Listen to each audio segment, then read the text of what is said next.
been a college basketball coach. I've worn a lot of hats, but I have my undergrad in Soc, and I've taught that at the college level. But I'll tell you, and I wanted to interject this.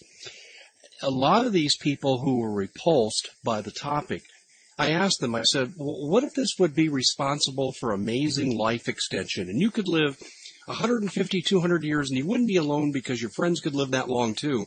Would that make a difference? And to a person, they said no. They didn't want any part of it.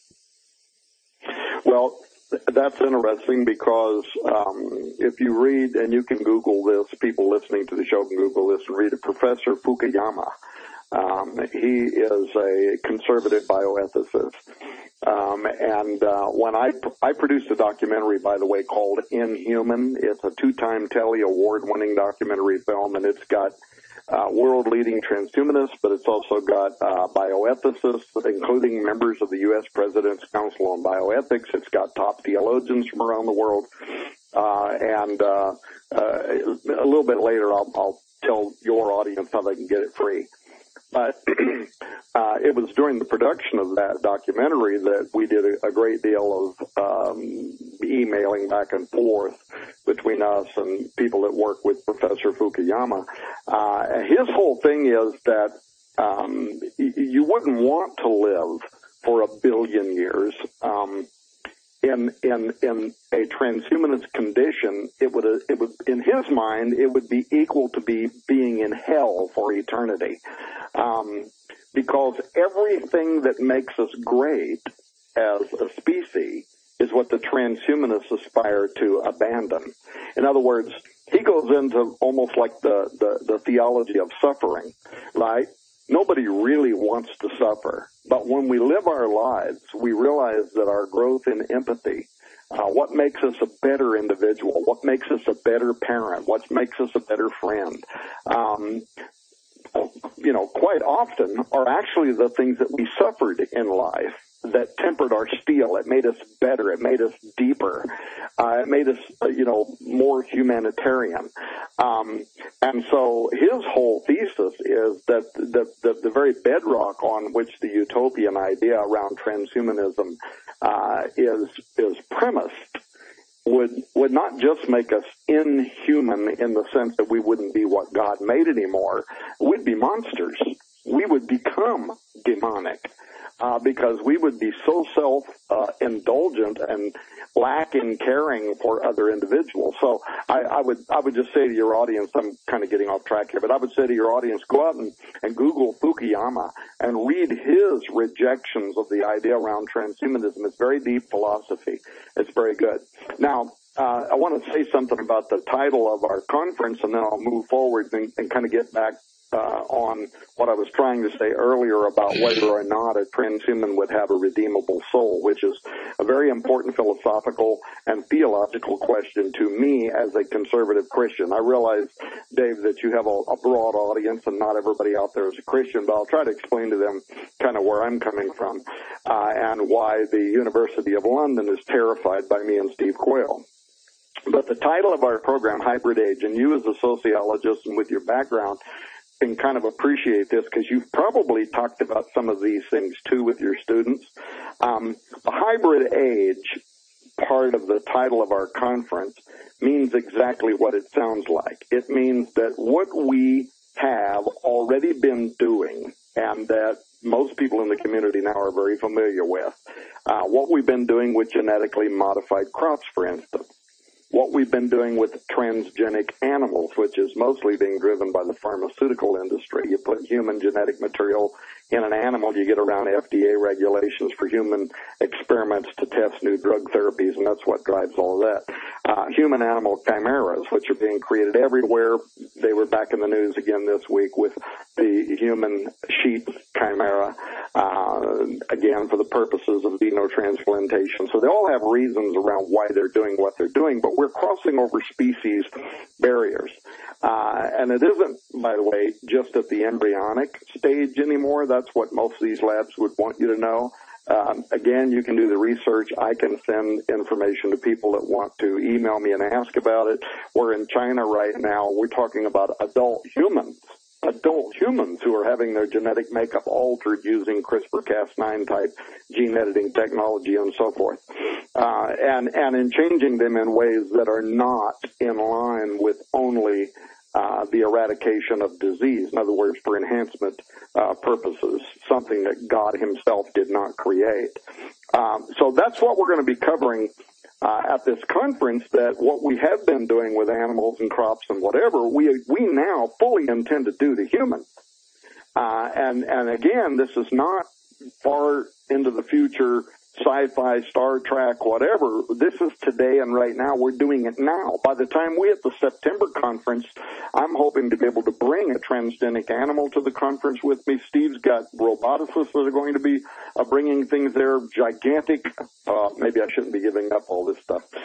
Steve can tell you if he wants to about what he's going to be bringing there. But the point is, we plan to do to mankind what we have been doing with animals and with foods. We're going to hybridize man via genetic alteration, nanotech, synthetic biology, human tech integration with artificial intelligence, brain-machine interfacing, and so on. In fact, one of the scientists that I follow said it this way recently. He said this technology is going to insinuate itself into every sphere and every nook of human activity, from the manipulation of replication of DNA to incrementally integrating with technology, launching an era of change and innovation that we are now calling the hybrid age. He actually stole the title of our conference. And basically what people like that mean, for the listener, think of it this way. If the first wave of modern history was agrarian and tribal, and the second wave was industrial, the Industrial Revolution and nationalism, and the third wave was informational, the invention of the internet and handheld devices, and which created a transnational interconnectedness. Then the hybrid age is the fourth wave. So we have now entered into the fourth new industrial revolution, if you want to think of it that way. And in this new era, human evolution is going to become human technology co-evolution. I think the way Steve said it a little bit ago. We're going to become part of the machine. The machine's going to become part of us. But now, with all this powerful new technology, such as the Chinese scientists who have already started gene editing adult humans as well as embryos using CRISPR-Cas technology, we've crossed over this line in the sand that, God help us, somehow, one way or another, we have got to wake the church and conservative bioethicists up to speak out on these issues, because it isn't just gene editing humans. The average individual out there, if I use the term germline genetic engineering, they may not know what I mean by that. But that is what CRISPR-Cas9 will allow us to do. So what does germline genetic engineering mean? It means you wouldn't just change one species. You wouldn't just like take an individual and eradicate a disease in them by using CRISPR-Cas9 to snip out a bit of genetic coding that is causing cancer or whatever. You snip it out, or some other debilitating disease. Those are all possibly very good things, right? You take it, you literally just go in like a pair of scissors. It cuts the gene sequences. It takes out the bad information. It glues the two ends of the gene sequences back together, and voila, you've cured a disease. So that all sounds really good and dandy. But CRISPR-Cas9 technology and other forms, by the way, of gene editing now also have the potential to make permanent changes at the germline genetic level in sperm, in egg, in early embryo development, which means this. It means that everything born down the line from that modified species will also be permanently altered. And this is why some conservative bioethicists are very concerned now, because they're saying, look, this is now the technology that could forever modify mankind. Not just change one individual, this could set in motion the eradication of everything that has been known to be that version of that species from this point forward. And by the way, they've proven this. This has already been proven. The university in California, this is also called gene drive technology. If somebody wants to Google this, look up the experiments that were done out of the University of California, where they took fruit flies and they proved that gene drive technology could permanently alter all versions of a specific species, not just change it, but drive out of existence every previous version of that entity and drive into existence a replacement version of that entity. And what they did was, to prove this, they took fruit flies, which are known to be born a particular color, like a dull brown or whatever their natural color is, and they used CRISPR-Cas9 to change at the germline level the sequence of information that leads to the color of that species, so that it became, I forget, it was either a bright blue or a bright red. I forget which one. I think it was a bright blue. And they did this in a controlled environment, and once that was introduced to the species and they began to rapidly procreate and multiply, literally within weeks, it had driven out of existence every natural fruit fly, and every fruit fly being born was now being born with this new color. And so what they were able to illustrate is that we could permanently alter basically any animal, any species, including human, through germline genetic engineering. We have the power to achieve the goals of the early eugenics movement. Can you imagine if Hitler had this technology? It absolutely is what I'm talking about. We now have the power to truly reassemble the very nature of humanity into post-human. It's not sci-fi. It's not someday. We have the technology right now to repeat what the Watchers did. Don't forget that in the Old Testament, the reason why God sent the fiat, why he sent the great flood, there's a reason why he did that. It's very clear in the scripture. He did that because it says all life, both man and beast, have been corrupted. And the whole Hebrew language there is dealing with genetics. That only Noah, and therefore by extension his children, had remained pure. And all of the language, Steve will tell you this, all of the language there, all of the Hebrew words within their context are talking about the DNA, the genetic makeup, that a genetic degradation, and through intermarriage by the offspring of the Watchers, eventually what you had was humans who couldn't even be redeemed. And had God not sent the great flood to wipe out everybody but Noah and start over again, all of humanity would have literally been lost, would have been irredeemable. This, of course, raises this giant question about whether, how far can we go down this road of genetically modifying and otherwise modifying humans, and could we reach a point where they no longer have a redeemable soul?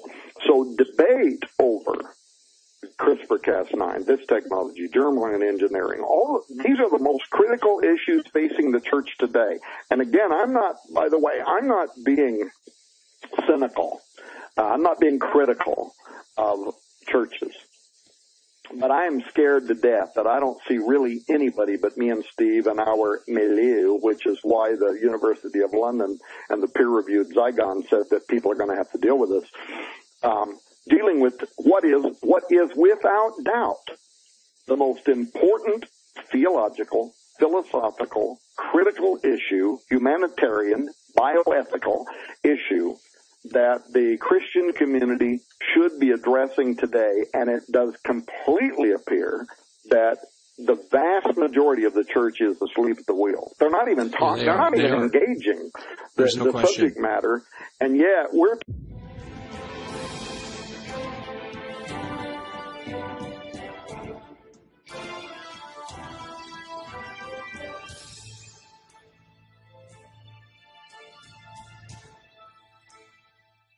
The good and bad, the evil, if you will, the basis of Satan's lie to Eve in the garden that ye shall be as gods.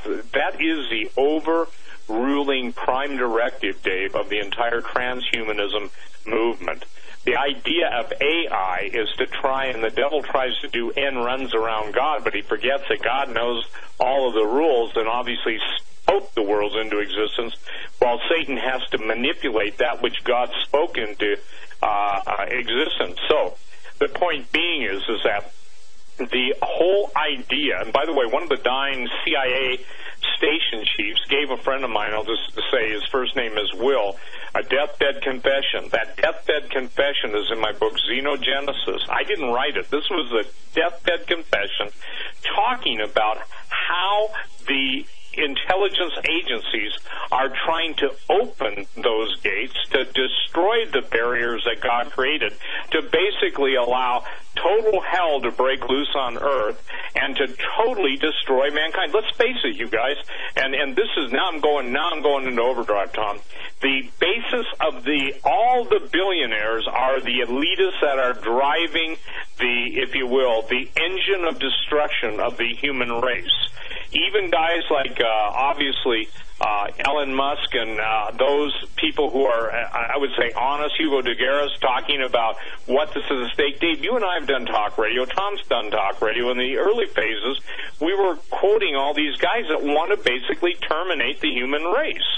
And I'll give everyone my next book that will be available, I think, at Branson. It's I won't tell you the whole title, but I'll tell you the subtitle, The End of the Human Race. And I don't think people get it. And I'm going to ask Tom to address how in anybody's thinking that humans could embrace that Christians could embrace transhumanism, and if you will, the denial of faith, the denial of redemption, the attempt to forestall the return of Jesus. And the idea is just this. It is a war in the cosmos. And I'd encourage everybody to go on my website, stevequayle.com. I just put up a link directly to my book, Xenogenesis. Chapter 13 in that book is the most important thing. It's that revelation moment when someone who go on to get right with Jesus before he went into eternity, he was on his deathbed. He died shortly after this. The man who gave it to me, his family was listening to this broadcast, not this one with you, but on the same subject matter a couple years ago. And they sent the guy that delivered to me a thank you and saying, this honors my father because he wanted to make right that which he was involved in to destroy humanity. And that's a true story. So, Tom, explain how Christians are embracing transhumanism and that it is like the ultimate, in my opinion, it's treason, it's treachery, it's a denial of faith. Of course, I could be kinder and gentler and claiming they're clueless, but tell and share where that thought process is going to lead, if you would. Well, beyond anything else, I believe that, first of all, we're witnessing the midnight of Christianity in America as it has been known from the Great Generation until now. What is out there as Christianity? My grandfather would just roll over in his grave to a lot of it. He just wouldn't even know what he's looking at. I think we're seeing the dawn of a new dominant replacement world view. Look at the growth of the Burning Man festival. Now you've got 60, 70, 80,000, whatever it is, people that are gathering. And notice, by the way, this year, the theme around the Burning Man Pagan Festival is I, Robot. And while they're doing that over Labor Day weekend, Steve, we're going to be having our conference. They're approaching it from the demonic side, in my opinion. And we're going to be approaching these questions from a very conservative, traditional Christian worldview. But bottom line is, look, it's a transhumanist global religious concept that fits well in this generation. That's the reason you have a Christian transhumanist movement. There's really two reasons around it. And I think both of these astonishing statements are provable. The first reason is, and it's actually the lesser of the two, but that is that transhumanism offers a more direct intercourse with supernaturalism than what most of these dead traditional churches do. And that is something this generation wants. Look at everything that is popular. Every movie that's coming out, it's all X-Men and whatever. It's all enhanced humans that have superpowers. And look on television at every major popular program that is playing right now, whether it's Netflix or anything else. It all has to do with supernaturalism, interacting with, having supernatural powers. It's what this generation wants. And then, of course, the other thing is that most of these transhumanist Christians really aren't Christians in the first place. They want to attain immortality, but they don't like the methodology that Jesus brought to get it. They think they've got a better plan. They've completely bought in, if you will, to the lie of the serpent in the Garden of Eden, that there is a way you can become a god, but this Yahweh and his son are not the way to get there. But I want to get back on something we did before the break. I'll try really hard here to be succinct with my language, because I know I have a terrible habit. Dave, I'm an old preacher. I pastored for 25 years. So I have this habit of getting on a pig trail and providing more information than what is necessary. Well, Tom, before you go down that road, let me interject something, because I want to take advantage of your background. And you had talked about Christianity. Steve broached this topic, and the church and transhumanism. My wife and I attended a service last night here in Phoenix, and the pastor, actually was the assistant pastor giving the sermon, got up, and on the video projection screen, he showed these books. He said, look what people are occupied with today. And it had to do with, witchcraft, making your life through witchcraft, the magic cabal, these kinds of things. He kind of opened the door to approach him. Let me ask you for some advice on air.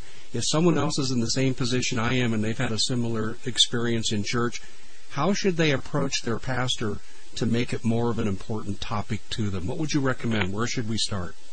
Well, I'll tell you something. I hadn't thought about this, but I'm going to do this for your listeners only, and I'm going to give it to them for free. I wrote a whole book on the subject. It's called Forbidden Gate. It was the first book that was widely distributed on the subject matter of transhumanism, not counting Steve Quayle's books. But that book is only half talking about transhumanism. It actually starts with Kurzweil's Age of Spiritual Machines and all that, because I wrote the book about 7-8 years ago. But the second half of the entire book deals with supernaturalism. Is there an element here that can open a door to demonic activity? And that book did so well that I actually wound up writing, I think it's 270-page long teacher's guide that churches can use. And a lot of churches have used the book Forbidden Gates as a in-class curricula, but the teacher gets the teacher's guide, which then frames this over a 13-week church class. So here's what I want to tell your audience to do. If you go to skywatchtv.com, you'll also see in the right-hand corner the link there to the conference in Branson. So you can also click from our website. You can go from Dave Hodges' website, the Common Sense Show, and you can go from Steve Squell's website. So you're going to find the place to go and register. And I'm like, Dave, I want you to come. I want to meet you. Steve Quayle will be there. We will all be there, and we will take time to make sure that we get to meet you, shake your hand, talk about your questions. But if people will go to skywatchtv.com tonight, there's a couple of things there I want to do. We have a series of programs right now that are called The Handmaiden's Conspiracy. So it's a new book that's come out. It's really basically just talking about how women can also be involved as partners in preaching the gospel. So if you go there and you click on that ad, you can buy that book, The Handmaiden's Conspiracy. But what's more important to this show is that when you do, I'm going to give you several things. And I know that my warehouse tomorrow morning is just going to be griped at me. They're going to be mad. They hate it when I do this because I make this stuff up and then they got to deal with it. But I'm going to give you a brand new Bible that we have published. But this Bible's unlike anything you've ever seen before. It's a deluxe simulated leather, red letter edition, the 1700s version, common King James version of the Bible. It's all that. But this book also has 18 of the apocryphal books published in the back of this Bible. These are the books that Peter, Jude, other disciples and apostles both read and quoted from when it came to this ancient story about the Watchers, the book of Enoch, the book of Jubilees, the book of Jasher, and all these other texts that were commonly used by the disciples of Christ. Later on, because they weren't considered to be canon, they were considered apocryphal or pseudepigraphal. Little by little, they stopped even publishing them in the Bible. But there was a time in the early church when all of the followers, that's why when you go to the Dead Sea Scrolls, the Qumran text, you find copies of the fragments of the book of Enoch and so on. But that's where the story came from. Those are the oldest texts that actually tell the story of the Watchers who came down and modified humanity. So I'm going to give you this Bible. This Bible is going to sell for anywhere from $80 to $125. There's nothing else like it in the world. It's the most collectible thing that you could get your hands on right now. And if you go there, click on that ad for the Handmaiden's Conspiracy, I'm going to give you that Bible free. There's some other books there we're going to give you free, but two other things because you're listening to Dave Hodges. I'm going to tell my warehouse to also give you free the 2-time Telly Award-winning documentary Inhuman, which goes into all of what we're talking about tonight. And I'm also going to tell them to give you the book Forbidden Gates and the teacher's guide that will show you how to put this into 13 weeks in any kind of home Bible study, church, whatever, that will give you all of the pertinent things that you need to be discussing right now and be aware of in terms of what is happening in the technology. Now, if I can, very quickly, Dave, I know we've only got 40 minutes left. Because I've said 2 or 3 times tonight this question, will genetically engineered modified humans, will they have a soul? And secondly, is there an esoteric or supernatural element to this? Can I just say something about that very quickly? Yeah, absolutely. Please do. So it isn't just Tom Horn. You have the secular, some of the world's leading transhumanists. For instance, the director of the Future of Humanity Institute, a professor of philosophy at Oxford University, Nick Bostrom. He's one of the most well-known transhumanists in the world.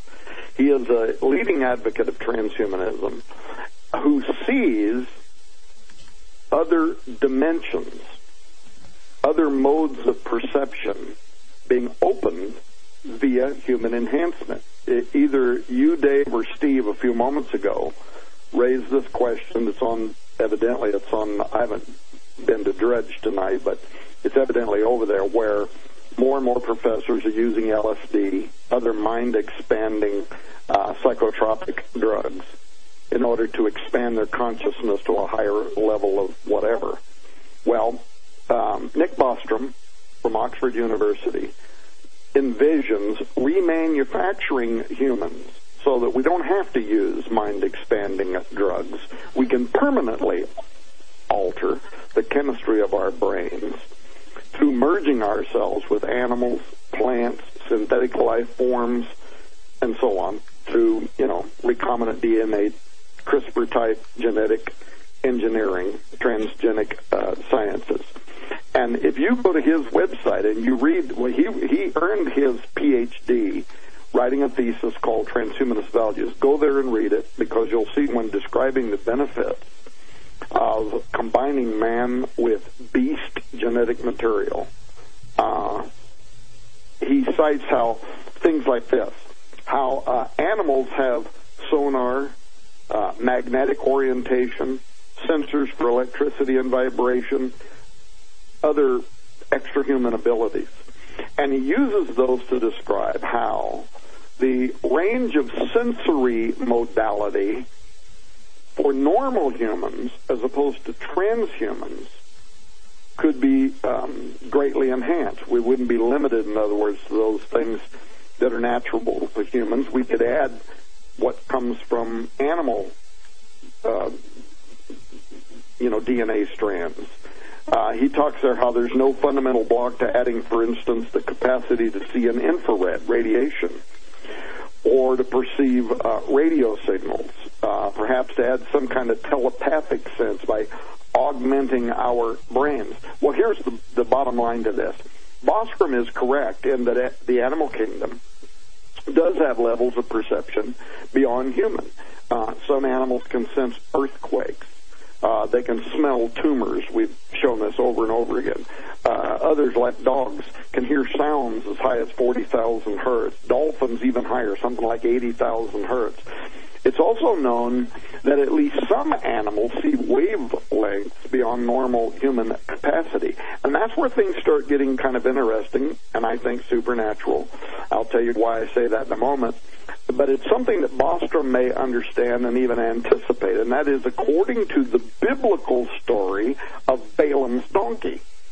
Certain animals can see into what we call the spirit world. Do you remember that story? Dumb Balaam's making his predictions against Israel, and now he's fleeing. He's on a donkey, and he's beating the donkey with a whip, and the donkey keeps turning off of the path, and he doesn't know why. Well, as you read the story, you realize it's because the donkey can see something Balaam can't see. He can see a giant angel standing in the middle of the road with a sword drawn, going to take Balaam's dumb head off for prophesying against Israel. So animals can see, and there have been some very interesting studies on this. And again, I need to not get off track here, but some studies where, like dogs, sometimes seem to be reacting to something that we can't see with our normal eyes. The little dog runs into the bed and it's barking at something, and you get like the hair standing up on the back of your neck, but it's not something we can see, but they do sometimes seem to be reacting to something.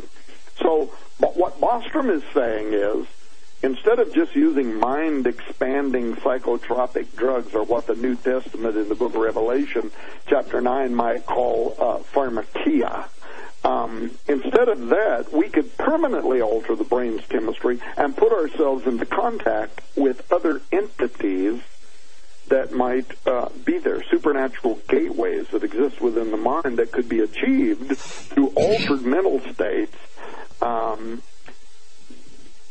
so that we don't have to use DMT or absinthe or some of these other kind of chemicals.